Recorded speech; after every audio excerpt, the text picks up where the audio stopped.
Hizo bien el fiscal de la Nación en plantearla contra la presidenta de la República, hizo bien en configurar el delito de cohecho pasivo. Estamos ya conectados con el abogado constitucionalista, el doctor Luciano López, que nos atiende por la vía telefónica. Doctor López, muy buenas noches. Buenas noches.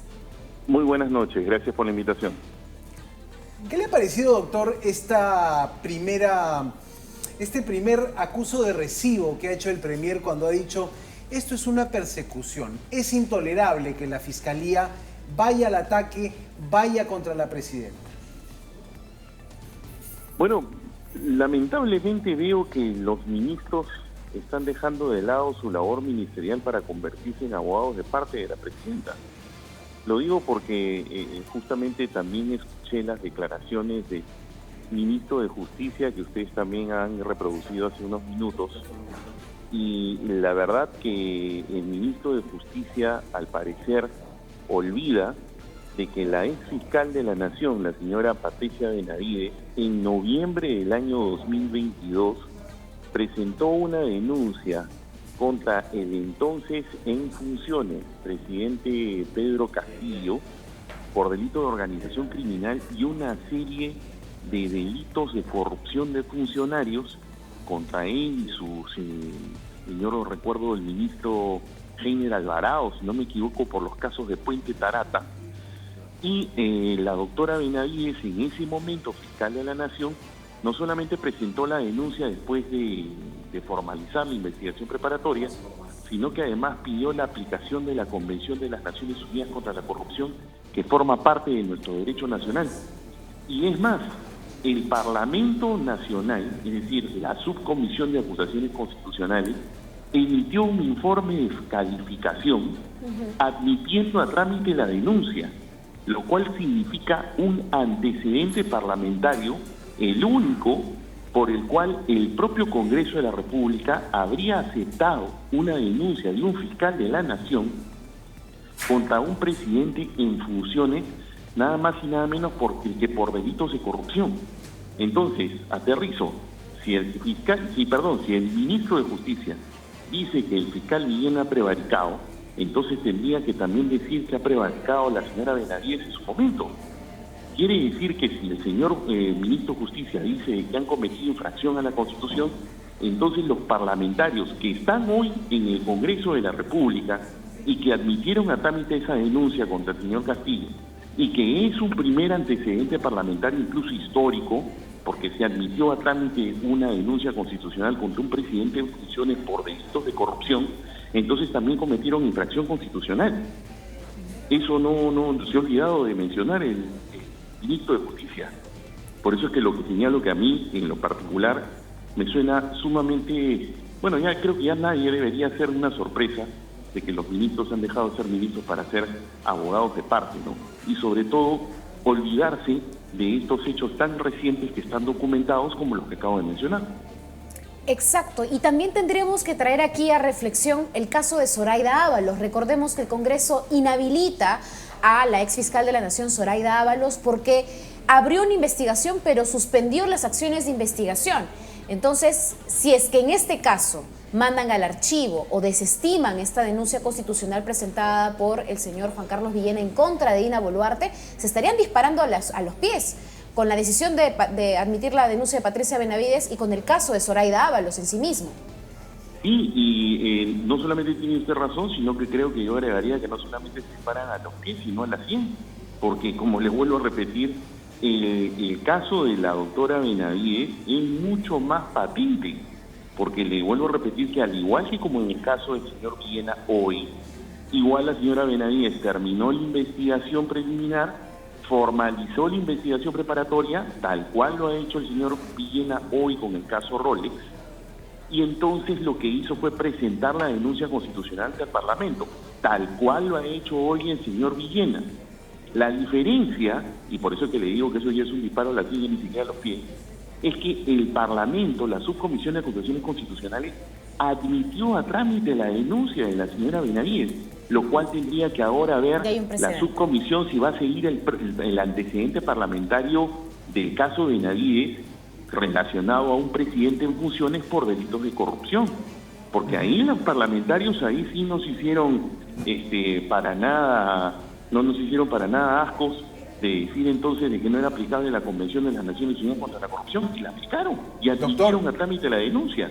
Entonces, definitivamente, ese es un antecedente parlamentario que es mucho más sólido, tiene mucho mayor peso que incluso un antecedente que estoy de acuerdo con usted, que es el caso de la señora Zoraida Ábalos, que más bien hasta sería una posición contradictoria.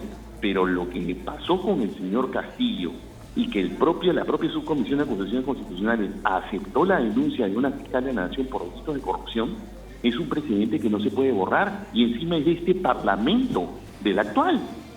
Eso ya se olvidaron. Anotamos ese precedente interesante que nos comenta el doctor Luciano López. Estamos conversando con el abogado constitucionalista sobre la denuncia presentada por el fiscal Villena contra la presidenta de la República. Pero, doctor, ¿qué pasa si el Tribunal Constitucional se refiere al tema, interpreta y dice la Fiscalía no puede investigar a un presidente en funciones, que es en buena cuenta lo que está pidiendo el gobierno? ¿Qué pasa si hay un pronunciamiento del TC en el curso en el que se está tramitando esta denuncia constitucional? Bueno, yo en lo particular pienso de que sería una clara interferencia otra vez de las actuaciones de los órganos de administración y justicia y un mal uso del proceso competencial. Sería una decisión lamentable del Tribunal Constitucional. Pero yo agregaría algo adicional. Justamente porque existe este precedente parlamentario que es emitido por este Congreso de la República, más bien sería un contrasentido una decisión del Tribunal Constitucional en el sentido de intervenir las decisiones del Ministerio Público y del Poder Judicial en el ejercicio de sus funciones, porque en el caso Castillo, siendo un presidente en ejercicio, el propio Congreso de la República, dejando de lado el 117 y aplicando la Convención de las Naciones Unidas contra la Corrupción, aceptó la denuncia de un fiscal de la Nación contra un presidente en funciones por delitos de corrupción. Entonces, sería un contrasentido, porque entonces el Congreso de la República, que no sería demandado según la resolución ministerial que emitió el Poder Ejecutivo autorizando al procurador a que presente esa demanda, porque no está en la foto del Congreso de la República, ¿cómo quedaría, por ejemplo, ese precedente? Porque le vuelvo a repetir, no estamos hablando de un precedente hace 15 años, estamos hablando de un precedente de hace menos de 2 años, de noviembre del 2022, y de ese mismo Parlamento. Ahora, ¿cuál es el procedimiento que se sigue a esta denuncia constitucional, considerando que para el análisis de algunos, el solo hecho de que el fiscal de la Nación, Juan Carlos Villena, presentó esta denuncia constitucional por el delito de cohecho al Congreso, cohecho pasivo impropio al Congreso de la República, significa ya acusar? ¿Cuál debería ser el proceso? Esto finalmente, si prospera, podría ser votado en el Pleno y, digamos, respaldado, aprobado en medio de este marco de la situación de la presidenta en funciones. ¿Hasta ese nivel podría llegar o no?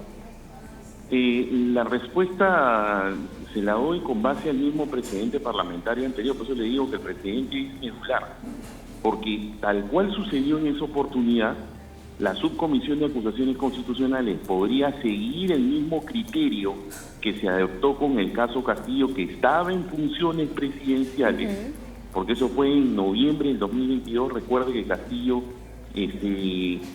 sale justamente por el famoso 7 de diciembre, que estamos hablando un mes después, y entonces lo que hace la subcomisión es emitir un informe que se le llama informe calificatorio, que en castellano significa la decisión de admitir a trámite la denuncia, y con eso abre el procedimiento que le llamamos nosotros antejuicio, que luego tiene que ser validado por la comisión permanente, y se inicia un pequeño plazo de investigación al interior de la Subcomisión de Acusaciones Constitucionales.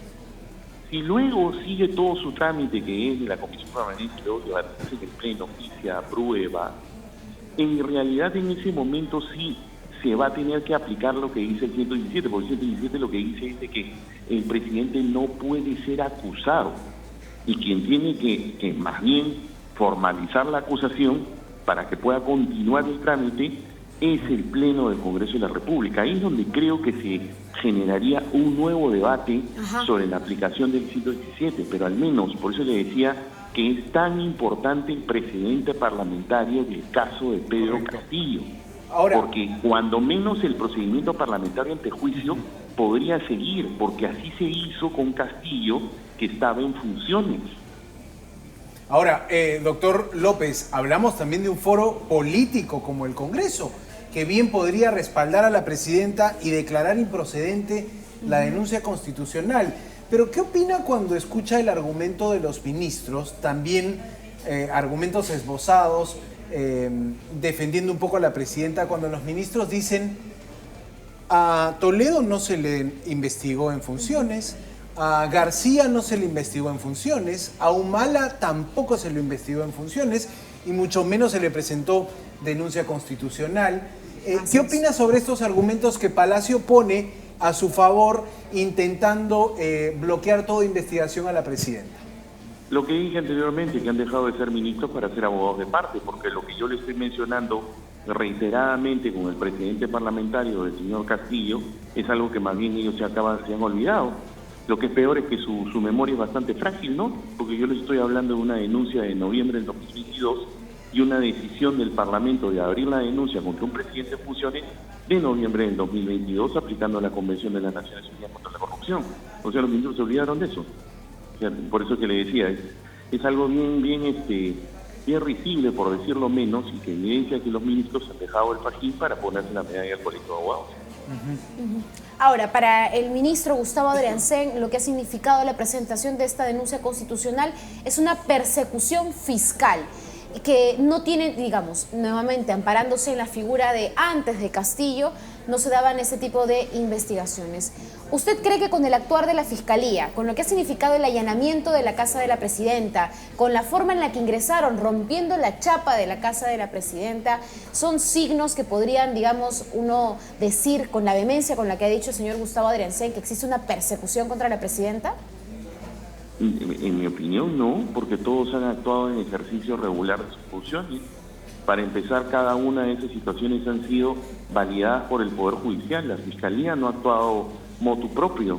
Para poder incluso tener un allanamiento, eso tiene que ser con una autorización judicial. Y la diligencia ha sido conducida por un representante del Ministerio Público, con lo cual la policía ni siquiera actuó excesivamente, porque ha estado justamente en una diligencia conducida por un fiscal.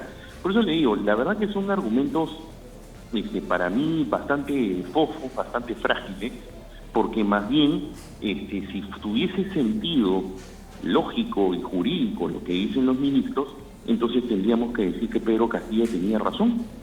Entonces los señores al final que se han convertido también en defensores del expresidente golpista Pedro Castillo. O sea, por eso le digo, ¿no? O sea, por lo menos el mismo argumento, ¿no? Exactamente, por eso le digo, persecución. es totalmente incongruente. Por eso le digo, es incongruente y muestra no solamente una fragilidad argumentativa, sino lo más penoso, que tienen una memoria selectiva, porque no es posible pues que se puedan haber olvidado tan rápido de un precedente parlamentario. Estamos hablando de menos de 2 años, porque es de noviembre del 2022. Claro, ahora, doctor, usted ahí quizá puede dejar el margen de que legalmente los ministros pueden estar olvidando este antecedente, pero políticamente cumplen un rol, ¿no? O sea, queda claro que políticamente los ministros están buscando cambiar el criterio con el que la justicia está tratando a los presidentes. Es que, la verdad, yo le digo una cosa, si ese es su rol, es un rol penoso, ¿no? Porque estamos hablando de nada más y nada menos que de delitos de corrupción de funcionarios. Y por eso es que yo le decía, el Perú ha suscrito la Convención de las Naciones Unidas contra la Corrupción, que es un tratado que forma parte de nuestro derecho nacional. Y ese tratado justamente tiene un artículo, que es el artículo 30, que habla justamente de aquellos funcionarios que tienen inmunidad. Y señala que a la luz de la Convención, las autoridades deben hacer todos los esfuerzos porque esa inmunidad no sea una cortapisa para la persecución de delitos de corrupción. Por eso es de que, recordemos, en su momento, la ex fiscal Benavides empleó la Convención de las Naciones Unidas contra la Corrupción y la denuncia contra el señor Castillo. Y generó un gran debate público en su momento, recuerdo. Y el Parlamento tomó una decisión, admitir a trámite la denuncia. Por eso es que le digo que el papel de los ministros A mí más me parece de abogados de parte que de ministros en sí, porque si es una cuestión institucional, por eso que yo le digo, entonces ¿dónde quedó la Convención de las Naciones Unidas contra la Corrupción, que justamente dice que en el caso de altos dignatarios se deben hacer todos los esfuerzos para dejar de lado las inmunidades? Entonces eso es algo, pues, es un contrasentido, ¿no? Al menos según lo que Correcto, estoy doctor. comentando, amparado justamente en el derecho, que es lo que yo practico. Muy bien, muchas gracias al abogado Luciano López, abogado constitucionalista, por brindarnos su mirada de esta situación. Cuídese mucho, muchas gracias.